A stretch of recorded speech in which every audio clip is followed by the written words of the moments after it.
अस्सलाम वालेकुम, कैसे हो दोस्तों। उम्मीद करता हूँ सब दोस्त के रहते हैं कि दोस्तों मैं मोहम्मद खलील डेरा गादी खान बात कर रहा हूँ। दोस्तों ये आज आपको बकरे दिखाता है। दोस्तों वीडियो के जाने बढ़ने से पहले आप दोस्तों करें कहते हैं मेरे चैनल को सब्सक्राइब करें, लाइक करें। अगर वीडियो अच्छी लगे तो दोस्तों के साथ शेयर जरूर करें। ये दोस्तों आपको आज राजनपुरी छोटे साइज़ में बकरे दिखा रहा हूँ, प्योर राजनपुरी। इसके होंठ चेक करें, खूबसूरत बच्चे झालर वाले। ये चीज़ देखें दोस्तों, इनकी उम्र है ना ये 5-5 माह के, 4 माह से लेकर 5 माह तक खूबसूरत पन में। ये दोस्तों इनका ये 2020 के लिए इनका वज़न जो ना बहुत ज़्यादा होगा। ये चीज़ चेक करें, खूबसूरत नकुल वाला प्योर राजनपुर। ये आपको मुनासिब और जायज़ लगा के देंगे। ये 16-16 हज़ार पुट्ठे के हिसाब से आपको मिलेंगे। खूबसूरत पन में, कलरफुल है।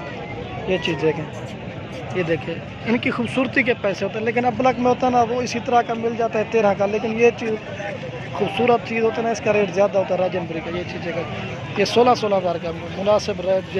ये चीज़ चेक करें, कलरफुल है माशाल्लाह। ये भी